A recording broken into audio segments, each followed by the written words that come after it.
in your journey of building confidence, it is normal to have days where you don't feel good about yourself. That doesn't mean your confidence isn't growing. That doesn't mean you're doing it wrong. That doesn't mean something is wrong with you. You probably think you're the only one feeling that way. Can guarantee you, hands down, you're not. When you start to use your voice more and take more action and put yourself out there, if you want to do it consistently, then what you have to learn to do is create a sense of emotional safety for yourself in the experience of failure. Welcome to The Art of Speaking Up, a podcast that helps professional women access the limitless potential that lies within them. I'm your host, Jessica Guzik. And my mission is to help you find that spark inside you that has the power to transform your career in ways you may not have thought possible. I'm so excited that you're here. And now, on to the show.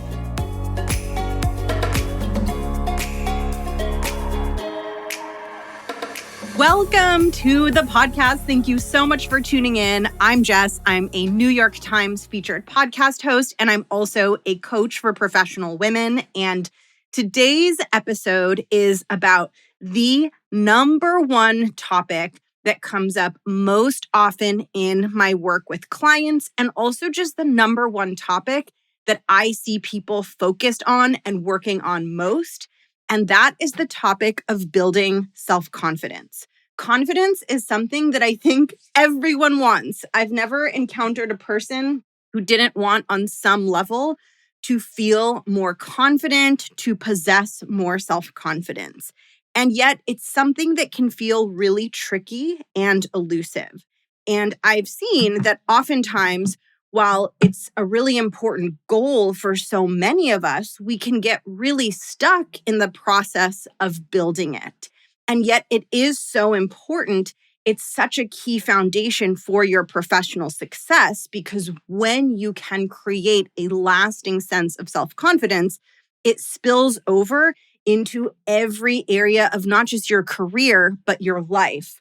But in the realm of career specifically, when you have stronger confidence and a stronger internal sense of self, you speak up more, you behave more like a leader, you show up much more powerfully in day-to-day work conversations and in the day-to-day execution of your work, your day-to-day conversations with stakeholders, and all of that effectiveness that you bring into the rooms you're in and into the work that you're doing translates to better results in the work that you are creating, and also deeper fulfillment in the work that you do. So it has all of these positive ripple effects, and those positive ripple effects then tend to make you more confident. So your confidence increases your performance and your fulfillment. And when your performance is high and your fulfillment is high, you grow your confidence. And so even though it is something that does require dedication, it is so worth building because of the positive effects that it creates in your career and in your life. And in today's episode, I'm going to be walking you through these 6 phases of confidence building. I am so excited. My outline for this episode is so dense. So get ready to go on a ride with me, because I have a lot to say. But I am so excited to walk you through the 6 phases of confidence building, not only because it's going to give you clarity on the path ahead, but also because it will help you understand why you might be stuck. Because these 6 phases of confidence building, I think about them as almost like 6 levels in a video game. And if you can understand the 6 levels, then you will start to see what level you are getting stuck on, right? For those of us who play video games, we've probably all had the experience of like you get stuck on this one level over and over and over, and it takes you forever to get past it. And if you can understand where that might be happening in your confidence building journey and why that might be happening, and most importantly, what your next step needs to be, you will feel empowered to get yourself unstuck rather than worrying that you will be stuck forever or worrying that something is wrong with you and that you can't experience the growth that you desire or the growth that you are seeing other people experience. So I am so excited to walk you through the 6 steps. Before we go deeper, I have a very exciting announcement to share with you. which is that enrollment is open for my signature program, the Art of Speaking Up Academy. So this program is my signature professional development program where I support you in building confidence and developing a crisp, impactful communication style that gets you noticed and furthers your career path. What makes this program so different and so special is that inside of it, you will get to do the inner work that you need to do to build confidence. Because yes, while it is true that in order to have an effective voice at work, you do need to learn some very practical, tactical communication skills. I have found that the real magic in developing a powerful, impactful voice happens when you are also doing the inner work to grow your confidence from the inside out.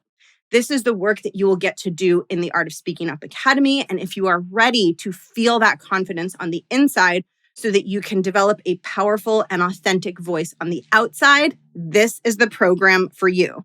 Enrollment is open now through Friday, October 18th, and you can learn more by visiting jessguzikcoaching.com/academy. I will put the link in the show notes. And if you have questions, I'm also going to put my email address in the show notes, and you can feel free to reach out to me anytime. Don't hesitate. Don't be shy. I love to hear from you. Again, that's jessguzikcoaching.com/academy. And now let's get into the 6 phases of building confidence. I don't think I felt this excited about a podcast episode topic in a while. This idea came to me when I was at the airport waiting for a flight, going to visit some family and see my nephew. And all of a sudden, I had this jolt of inspiration and was frantically taking notes in the notes app of my phone. So I am so ready to get it out of my brain and share it with you because I think it's going to help you so much. So let's start with phase 1 of 6 in the 6 phases of confidence building, which is unaware. So this is the phase where you are not aware that you're encountering an obstacle in your career. Everyone starts at this phase. We all start at a point where we are in a way blissfully ignorant, and we haven't yet realized that there's a growth opportunity for us. So for me, what this looked like was I got my first job offer ever. I got an offer to work at McKinsey, which is the world's top global management consulting firm. I was so excited because I was in law school. I was graduating from Columbia Law School in New York City, and I had worked at a law firm over the summer. I didn't like it. I didn't get an offer to return to the law firm full time. Didn't want to try to find a position at another law firm because I hated it so much. And my dream role was to do this high-level, prestigious business management consulting work, which is what McKinsey does. And it was super hard to land that offer. And when I finally got the offer, I was so excited. And part of my excitement was coming from my lack of awareness. I had no idea what I was in for and what level of struggle I was going to experience with my self-confidence when I got into that environment. So I was unaware. I just had happy thoughts and happy feelings about this job opportunity. And there's nothing wrong with that. It's great that I was so excited, but this is the starting point of everyone's journey. We have a point where we are blissfully ignorant until we go to phase 2 of the confidence building journey, which I call awareness. This is where we become aware that we have a growth opportunity, that there is a gap between the confidence we have now and the confidence we want to have in the future. There's a gap between who we are today and the version of us who we want to be in the future. Now, typically, we become aware of this gap in 2 different ways. And often both ways are working together to create your awareness that you have a growth opportunity or you have a gap that you want to work to close. So the 2 ways this happens is first, external signals from the environment around you create your awareness that you want to grow your confidence. So for me, what that looked like at McKinsey was getting feedback, getting critical feedback that I wasn't showing up in a way where clients would trust me and where clients would see me as confident and credible. It started as just sort of one-off feedback, and then eventually it really hit me, and my awareness of my own growth opportunity really got heightened when I had a performance review. And my lack of confidence, my lack of executive presence, my lack of assertive communication were all cited as issues that I had to overcome if I wanted to be on a growth path inside the firm. So all of a sudden, I went from excitement and thinking that this was going to be the best job opportunity of my life and zero awareness that I was going to be struggling with confidence to being very aware that this was now a problem or an obstacle that I wanted to overcome. So external signals are the first way that we grow our awareness.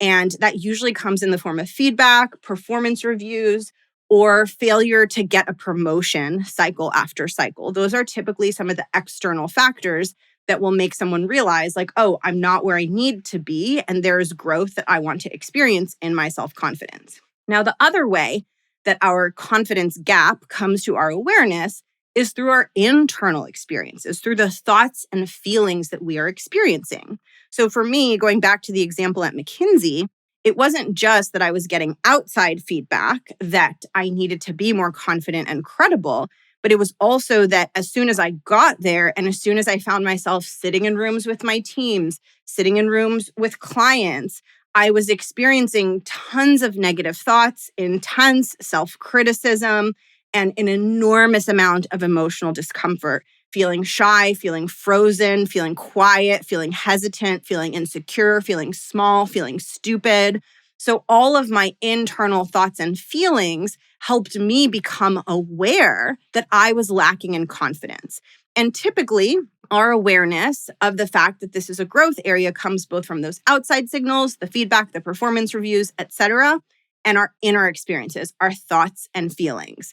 Now, a lot of times for many of us, the thoughts and feelings happen first, and we don't really truly grasp the extent of the growth opportunity until we get external feedback in the form of like a performance review or something similar. And so then that leads us into phase 3. Phase 3 is what I call desire. So desire means we've moved from awareness that we have an opportunity to grow our confidence, that it's not where we want it to be, to desire, which is where we have acknowledged and admitted to ourselves that we have a desire to change this. We want to evolve and we don't want to stay and we don't want to just be stuck with the level of confidence we have today. We want to grow it and make it bigger. Now, the reason that I share this is because I think a lot of people assume like, well, if I'm aware that I need to be more confident to achieve career success, like, of course, then I will desire more confidence. But actually, the leap from being aware that you have an opportunity to admitting to yourself and being truthful with yourself about your own desire to seize that opportunity can be a scary and difficult leap to make. There's a lot that has to be in place for us to begin to desire growth and change and to admit to ourselves that we desire growth and change.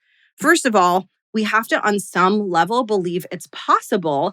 And it's really easy to be in a place where we don't believe it's possible because we believe that confidence is just something that you're either born with or you're not.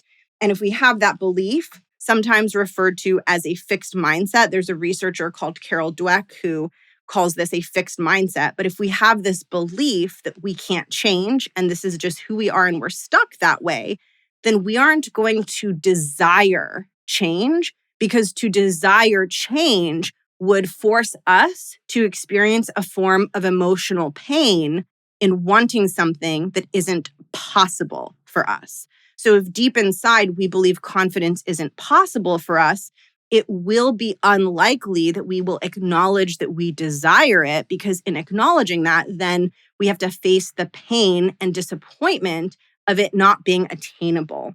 And so a lot of times we pretend like we're okay with how we are, and we struggle to really admit the extent of our own ambition. The other reason why we might struggle to move from phase 2, awareness that we have a confidence gap, to phase 3, desire to close that gap and grow our confidence, is because as humans, we are much more comfortable with what's familiar, and anything that is new or unfamiliar can feel really scary, even if it's a good thing. So our current identity, which is the one where we don't have the confidence we desire, that might be a familiar identity. It's who we've been all our lives. It's familiar to us. We understand it. Whereas thinking about building our confidence, like we have no concept of like, who am I in that version of me? Like, what is that? That's so new. That's so different. I have no reference point. It can feel scary. It can feel disorienting. And our mind can almost start to worry like, well, I don't know what that new thing is. Maybe there's some bad stuff over there if I go and change and become more confident. And so even though in my current state, things aren't working, who knows? It could be worse if I try to change. So maybe I should just kind of stick with where I'm at right now. This is just something that happens frequently in the human psyche. We gravitate towards what is known and what is familiar because we experience a level of risk aversion, and it is challenging for us to really welcome in something that is new and unfamiliar. And so it can be tricky then to really acknowledge to ourselves that we desire growth and that we desire more confidence. Now, that being said, if you are listening to this podcast, there's a really good chance that you've made that leap because so much of what we're doing together on this podcast is helping you grow your confidence. And so if you're listening to this show, especially to this episode, you probably have come face to face with your own desire. And you probably do on some level desire growth and desire confidence. And you probably have started to build your belief that it is possible and started to build up the courage to move towards something unfamiliar. So you should take a minute to just congratulate yourself and be like, cool, I'm already on phase 3 just by being here and listening to this podcast episode. So now that brings me to phase 4. And phase 4 is really important. And what I want to say is that phases 4, 5, and 6 are where shiz gets real. Like those are the phases where the rubber meets the road and the real work, as well as the real transformation happens. They're also the phases where it's easiest to get trapped and stuck. And most likely, if you are listening to this, those are the phases that you are in. You are probably somewhere in the range of phase 4, 5, and 6. So this is definitely important for you to listen closely. So quick recap. Phase 1 is you're unaware. Phase 2 is you're aware that you have a confidence gap. Phase 3 is you desire to grow your confidence and close that gap. And phase 4 is where you move from desire to grow your confidence to commitment to grow your confidence. These are two different things. Desiring something is not the same as being committed to something. Now, of course, there's a ton of overlap. And if you desire something, there's a much better chance you'll be committed. But it's very important to understand the difference because if you don't understand the difference, it's very easy to get stuck. So there's one key difference between desire and commitment. With desire, I want something. With commitment, I want something, and I am willing to give something up to get it. Now, here's why this is so important. If we don't understand the difference between desire and commitment, we might think that we are in phase 4, commitment, when really we're in phase 3, desire. And we might struggle to grow and hit our heads against the wall, proverbially, repeatedly, thinking that we're not growing our confidence because we're doing it wrong or something's wrong with us, when really we haven't moved from desire to commitment. This is often unconscious. We can say to ourselves and we can feel like we are committed, but we may not have done the deeper investigation to really understand if we are truly committed and if we are willing to make the trade-offs that are required for us to demonstrate the commitment required to achieve the change that we want. As humans, we don't want to give anything up. We don't want to have trade-offs. And our brain is constantly trying to figure out, like, how can I do this without a trade-off? How can I get what I want without any downside, without any risk, without having to do anything scary? And so often we're trying to build confidence, but in the background, our brain is doing all those calculations of like, how can I avoid the trade-offs? How can I avoid the scary things? How can I make this safe and easy for myself? And so we think we're committed, but really our brain is keeping us away from true commitment. True commitment means there is a willingness to give something up. Now, what we're giving up is going to differ from person to person, but here are some of the common things that we have to give up if we want to meaningfully grow our confidence. Number one, we have to give up what's familiar and what is known to us. We have to be willing to let go of our identity and our entire life paradigm so that we can welcome in something new and different. That can feel really scary for us psychologically. We also have to be willing to let go of what's emotionally comfortable. This is so important. A lot of the behaviors that keep us stuck in cycles of not feeling confident are behaviors that offer us emotional comfort. So, for example, being in a meeting room and choosing not to speak and not to participate, that comes with a payoff of emotional comfort.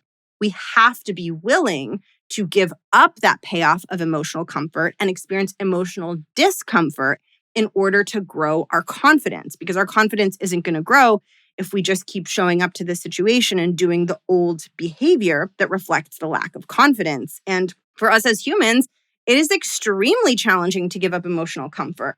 Who wants to be uncomfortable, right? Like said, no one ever. And this is why so often when I'm working with my clients on confidence building and we're talking about the process and I'm guiding them and I'm helping them, I'm always reminding themselves to really celebrate the work that they're doing and offer themselves lots of encouragement and compassion, because in building confidence, we're choosing to do this scary, terrifying thing that a lot of people don't want to do. Like, we're choosing discomfort. We have to reward and acknowledge ourselves for that. We have to look at ourselves and be like, wow, I am such a badass for being willing to do this, because that helps us bear and metabolize the emotional discomfort when we can really offer ourselves respect and admiration for being willing to experience it. Other examples of what we might need to give up to move from desire to build confidence to commitment to building confidence is we have to give up our old identity, who we understood ourselves to be, which can feel hard because our old identity is very familiar to us, so we might want to cling onto it. We also have to give up our tendency to prefer instant gratification, because in general, when we are building confidence, we have to move away from some of the behaviors that give us instant gratification. So it links very closely to what I said about emotional discomfort and intentionally choosing discomfort. When we get stuck in old habits and we show up small, we do achieve an instant gratification. And it's so important to acknowledge that, because otherwise we don't understand why we're stuck. We don't understand why it's so hard, and we blame ourselves and we think we're doing it wrong. When really, if we can understand that some of these old behaviors that we are trying to change come with a very powerful instant gratification, we can understand why the process might be challenging, and we can have understanding and empathy and compassion for ourselves, which will help us navigate those challenges, right? I mean, this is like a weird example, but it is a bit like an addiction dynamic where if someone's addicted, they get a certain payoff from whatever it is they're addicted to. If we're getting a payoff that feels good to us, it is going to be challenging to move away from that.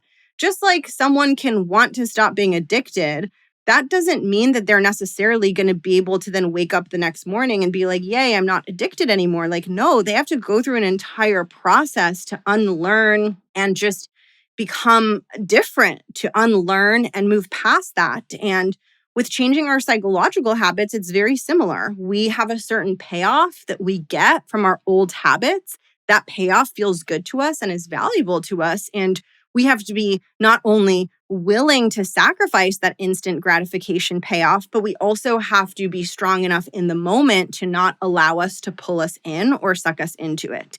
And really, the most frequent way I see this come up with my clients is that what they're trying to do at its core is they want to be a leadership presence in meetings. They want to be someone in the room who's in the conversation, who's contributing, who's moving the ball forward, not someone who's quiet and who isn't being noticed. And There is a payoff that comes with being quiet. We don't have to risk social rejection. We don't have to risk humiliation, right? So we need to understand that payoff, and we need to really reckon with the trade-off of like, okay, this payoff isn't compatible with my desire for growth. How do I feel about that? And am I willing to sacrifice it? Now, there's a couple more things on my list of what we often need to give up or sacrifice in order to move from desire to build confidence to commitment to building confidence, and that is our time and effort.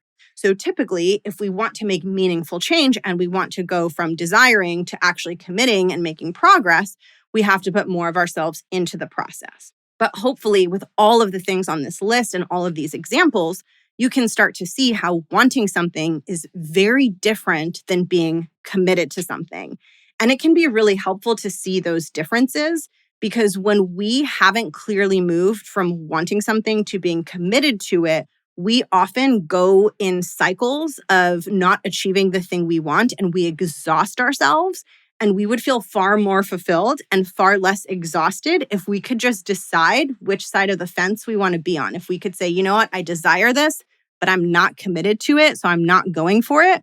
Or if we could say, no, I desire this, I want it, I'm committed to it, I'm going for it. But it's really exhausting to flip-flop back and forth and to almost act like we're committed, but not really be committed. Because then what's happening is we're continually bumping up against the frustration of not making progress because we don't have the level of commitment that we need in place. Now, one thing that I want to say is like the commitment doesn't need to be this big dramatic thing, but we just need to recognize that if we want this change, we will have to put something into it. There will be challenge points. That's part of the process, and it's on us to be game for experiencing that. Now, if we make it to phase 4, and if you successfully go from desire to build confidence to commitment to building confidence, this is where the real magic can start to happen. And this is where you can now move into the next phase, phase 5, which is taking action. Now, the cool thing about phase 5 is that if you are strong enough in phase 4 and your commitment levels become big enough and deep enough, you automatically move from phase 4 to phase 5. So when we are highly committed, we naturally take action. This is why I like calling out commitment as its own phase, because when our commitment internally is high, everything flows better from that psychological state. Now, taking action is at the core of the confidence building process. This is where you are taking different actions to challenge yourself, to step outside of your comfort zone, to speak up more, to act more like a leader. And typically, it is through the accumulation of these actions over time that your psychology changes. Because as we do different things and we show up differently, we then process ourselves and the world differently. And I think this is one of the coolest things about the human change process is if I take this action and I do this thing over and over, like this thing that I haven't done before that is challenging for me, just by doing it, that process is going to change me. And I'm sure you can think of something in your life that you did over and over that changed you. And the change literally just came as a side effect of doing that thing. So I'll share a couple of examples. One example from my life is this is something that I'm just getting back into, but I used to be like really physically strong and I would lift really heavy weights. And I even did like a powerlifting competition. And I didn't necessarily do it because I wanted to like change who I was. I did it because I was getting sick of running and I wanted to introduce something new into my exercise routine. But because I over and over took the action of learning this skill and doing this thing, I started to change. I changed how confident I felt. I changed my identity of who I was because I had always been this person who was like, well, I'm not like super strong. I'm not coordinated. I'm not athletic. And all of a sudden, through that process, those thoughts changed. I stopped having the thought that I'm not strong. I stopped having the thought that I'm not coordinated. I stopped having the thought that I'm not athletic. And what's interesting is that when I started that journey, I was really uncoordinated. I wasn't strong. I wasn't athletic. But just by me being willing to do another lifting session and another lifting session and another rep, those things started to solve themselves over time. So taking action is truly one of the most powerful ways to grow your confidence. But what I do want to say is that there are different levels of taking action and there are different levels of commitment. And this is really, really important. So I want you to think about commitment and taking action as being paired together. When our commitment is high, our action taking is high. And when our commitment is low, our action taking is low. And I think one thing that can get really tricky is when our commitment level isn't super high, but we are somewhat committed, we are taking smaller action. So we're like in this low commitment, low action sort of state. And it can feel like we are doing something because we are taking some actions, but they're not potent enough or frequent enough to result in the growth that we desire. And we feel frustrated that we're not growing because we're like, well, I'm committed and I'm taking action and I'm doing all these things. And why am I not changing? And often it's because we're not committed enough. And the actions that we're taking aren't those core actions that are going to result in the growth. So an example of taking action that isn't going to result in growth is only consuming and never doing anything that's emotionally risky. So consuming and learning is great, right? Like podcasts, courses, trainings, these things are really important. However, they are only one piece of the puzzle. The other piece of the puzzle is that we have to be taking action outside our comfort zone. Now, our brain, like I said before, doesn't want to be uncomfortable. So our brain is always going to prefer that when it comes time for us to work on ourselves and our confidence and our growth, our brain is going to prefer that we listen to a podcast episode. Our brain is going to prefer that we take a training. Why? Because there is zero emotional risk, zero downside. It is a very safe activity. Now, the problem is we can get stuck in a cycle of overconsumption of these more emotionally safe feeling activities. And we feel like we're doing all this work and trying and not growing, and we get frustrated. But it's because the action has to include action that stretches us. And most importantly, action that proves to us that our capability is greater than whatever threshold we had capped it at. So one of the biggest ways we grow our confidence is by taking an action that breaks a limiting belief. A limiting belief is a belief you have about the limits and caps on your own capability. So you might have a limiting belief that you are not smart enough to participate in meetings when there are really high up executives in the room, or that you are not articulate enough to share something in a way that is going to be impressive to those executives. Those might feel true. Those are subjective limiting beliefs. And some of the most powerful actions you can take are actions that will prove those beliefs wrong and that will show you that whatever limit you thought you had, whether you're limited in how smart you are, or you're limited in how much you can contribute, or you're limited in how articulate you can be, or you're limited in how impressive you are when you speak, like whatever you think the limit is, if you can take an action that proves that limit wrong, that is one of the most potent and powerful ways to grow your confidence. Now, of course, that requires the risk taking, that requires the emotional vulnerability, which is why it's so important to just be on the lookout and notice if you feel like you're very committed and you feel like you're taking a lot of action. Just ask yourself, am I taking the right type of action? Am I taking the type of action that is breaking limiting beliefs? And here's the other thing that is super, super important about this. And this is something that I'm often helping my clients with. And it's a huge reason that people get stuck. When we take action outside of our comfort zone and we're taking an action to try to break a limiting belief and grow our confidence, if we have the expectation that it should go perfectly every time, we are setting ourselves up to fail. I think about it like a batting average. I don't know a ton about baseball, but all I know about batting averages is that when I look at those numbers, they are not very high. Like on a percentage basis, people's batting averages, to me, like the top players in baseball, their batting average percentages to me as an outsider who doesn't know much about baseball seem low because I think like, oh, you're such a great baseball player. Your batting average should be like 90%. But that's not how it works in baseball. And if there was a baseball player who expected themselves to have a batting average of 90%, they would stress themselves out and feel like they're failing. Hold on, I'm going to look up some batting averages because I want a reference for this. OMG. Okay, this is hilarious. I'm back. I was just doing a quick Google search for like what is a really good batting average, and they are so low. So this is the first thing that came up on Google.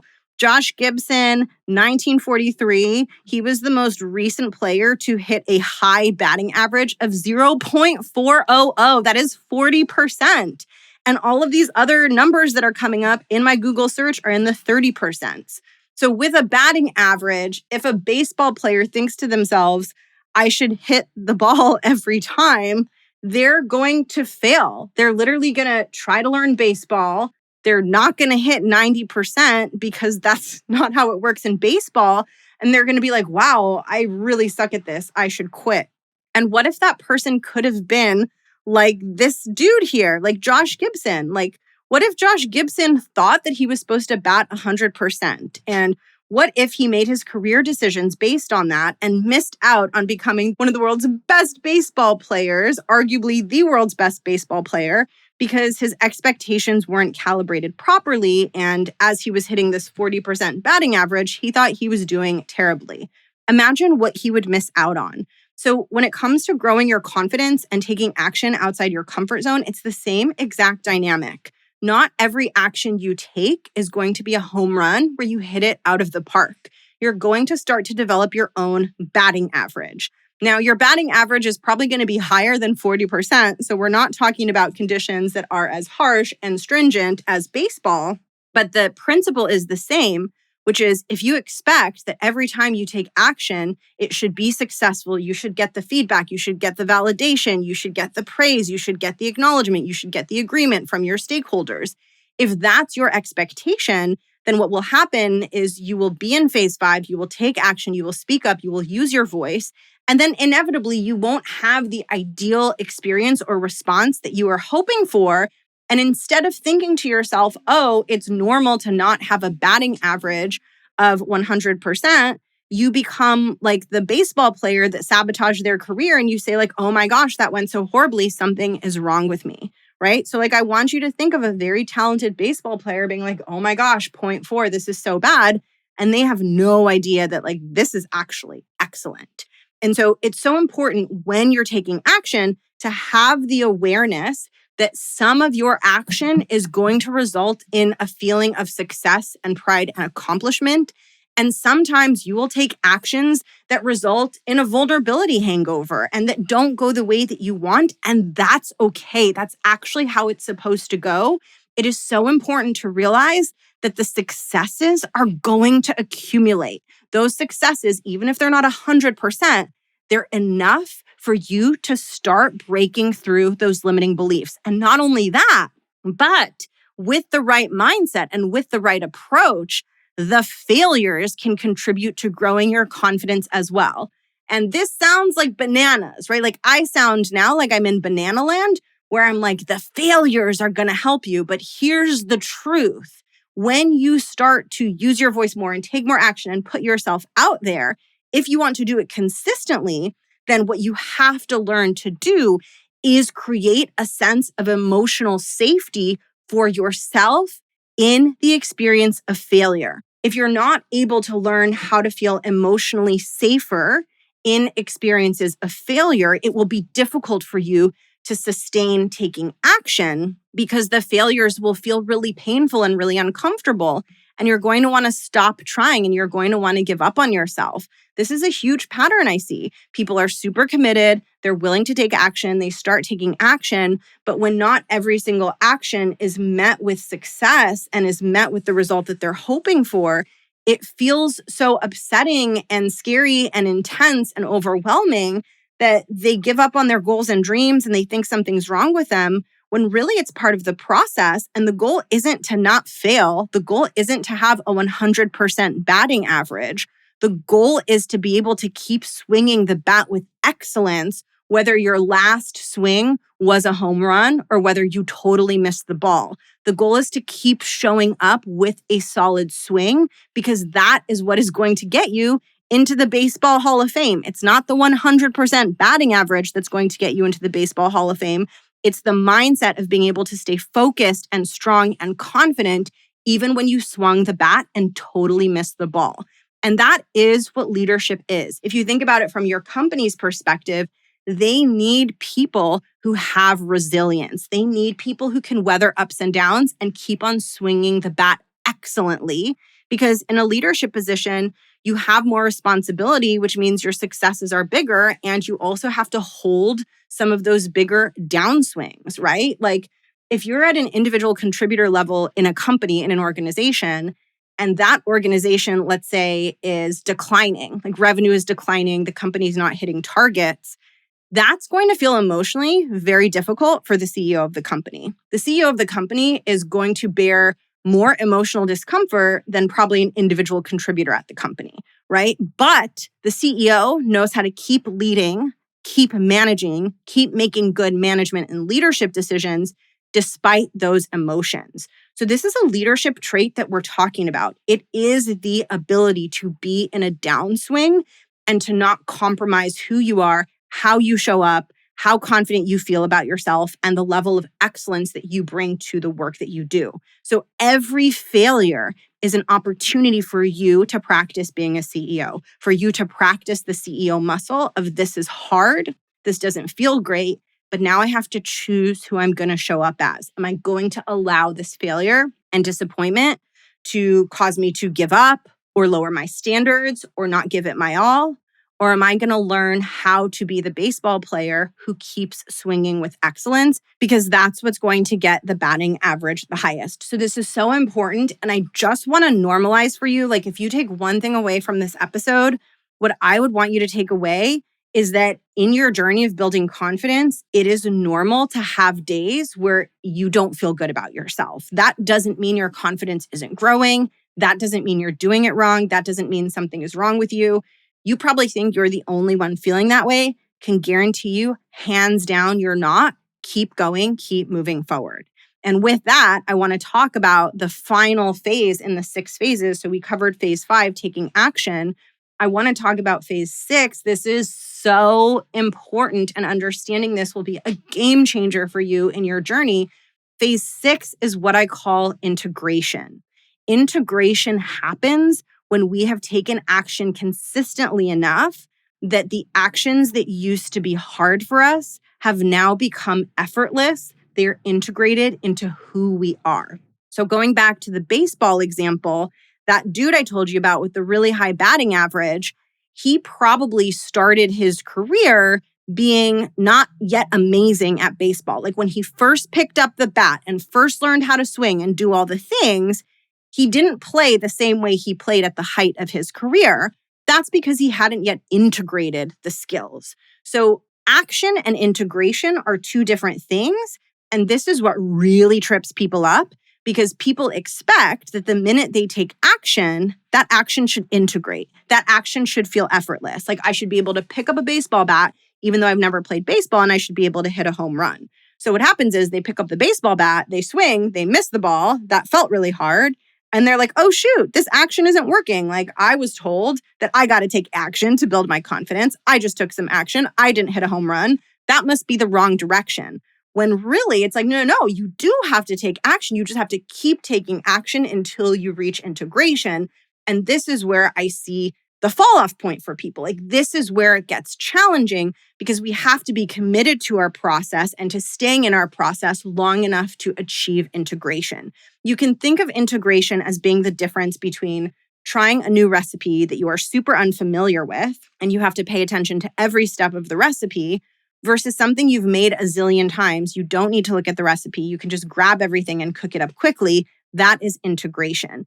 And the actions that you are taking to grow your confidence, those actions will become more a part of you the more you take those actions. And by the way, not just take those actions, but you have to take actions and offer yourself positive reinforcement. So this is kind of a separate topic. I won't get too much into it. But if you're taking action and you're being mean to yourself and yelling at yourself every time you take action, it's going to be really hard to integrate the confidence and the skill that comes from taking that action. So it's not just repeatedly taking the action, it's repeatedly taking the action with a positive validation cycle so that your brain can actually see that you did a good thing, that you are learning, that you are showing up. Because so many of us who are type A and hard on ourselves, we do the things, we take action, and we're being a-holes to ourselves. We're treating ourselves horribly. And in treating ourselves horribly, we feel horribly. And that closes up the internal psychological space that we need to start feeling confident and good about ourselves. So what's so important to realize is that taking action is something that we have to sustain. And it's also normal to take very clunky action that doesn't at all feel smooth and seamless and integrated. In fact, that's exactly how the process is supposed to start. And this is why change is hard. This is why building confidence takes time and it takes effort, because we have to be willing to take clunky action, pick up the bat, miss the ball, and keep doing that until that action starts to integrate and we've developed not just a new skill, but a new level of confidence in who we are, in our skill level, in our ability to learn, in our resilience. It's all part of the process. Now, one important nuance to share about integration is integration doesn't equal I'm perfect and nothing ever feels hard. Integration equals I am better at this. This is easier for me. I don't have to spend so much emotional energy on this. I don't have to spend so much of my capacity on this. I have brain space and emotional space opened up to focus on other things. Now, as you can tell from these 6 phases, I'll do a quick review of the 6 phases. There's being unaware that you have a confidence gap. Then you're aware that you have a gap. Then you desire to close the gap. Then you commit to closing the gap. Then you take action to close the gap. And then you integrate the change that comes from that action. While that is a lot of phases to go through and it is quite a bit of effort, it is worth putting in the work, because when you achieve integration and your confidence is really starting to feel like a part of who you are and not just this thing, this elusive thing that you're reaching for that you can never attain, that's when all of these possibilities open up for you in your life and in your career. As the action that you're taking accumulates and the confidence starts to settle within your soul and within your psyche, this is then where you start to experience wins that you didn't think you could achieve. You achieve milestones that you didn't think were possible for you. You go into a situation that used to feel really scary and it doesn't feel as scary as it used to feel. You feel a greater sense of ease in rooms and situations and struggles that used to be really, really hard. You feel stronger inside. You just naturally exude more confidence because it is integrating within you.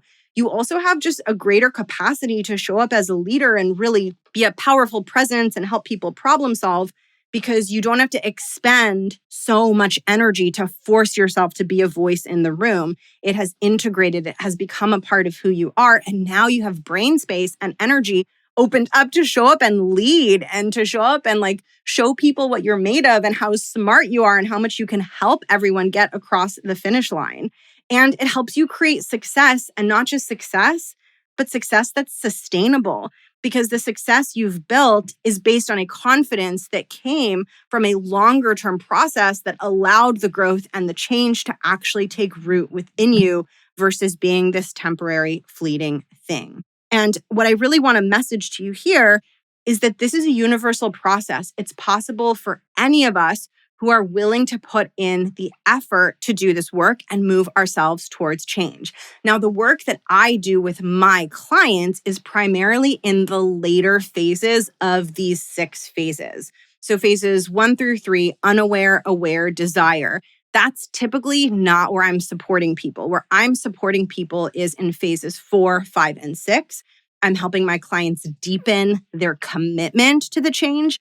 I'm helping them take action and sustain taking that action long enough for growth and change to integrate. And one of the biggest roles that I play with my clients is to help them move through phase 5, taking action properly, because it's so easy in phase 5 to give up on ourselves and to not see it through to the other end, because the truth is taking action and doing this work and showing up bold and big and having that enormous amount of courage, that takes a lot. That's not an easy thing. And it's not necessarily something that as humans we're wired to do alone. So in so much of the work that I do, I'm offering an infrastructure and a support system to help my clients stay in phase 5 long enough to achieve what they truly desire, which is phase 6, which is integration, which is the feeling of like, I feel different. Something in me feels different. I feel stronger inside. I feel calmer inside. I feel more confident and more capable. This is the work that I do with my clients. And if you want me to support you in that work and support you in getting across the finish line, I want to invite you to come work with me. This is a big piece of what I'm going to help you with in the Art of Speaking Up Academy. The absolute best way that I have seen both in my own life and my own journey, as well as the journeys of the women I support, is that when we have accountability, we have encouragement, we have a judgment-free environment, we have a structure, we have a process, it becomes so much easier to move into phase 6 and achieve the change that we desire.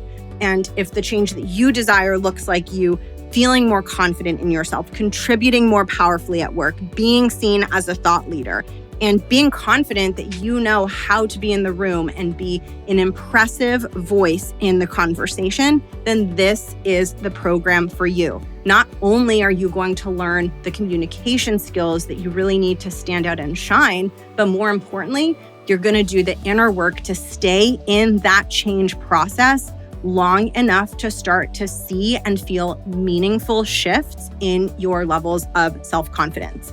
Like I mentioned at the beginning of today's episode, enrollment is officially open for the Art of Speaking Up Academy now through Friday, October 18th. You can learn more at jessguzikcoaching.com/academy. I will put that in the show notes. And if you have questions, I'm going to put my email in the show notes and you can feel free to reach out to me whenever you want. This episode was one of my longest ones in a while. I've been trying to do shorter episodes and this one just kept going, but I had a lot that I wanted to share and a lot that I wanted to cover. I hope you had a ton of light bulb moments listening to this, and I am so excited to catch you in the next one. Bye.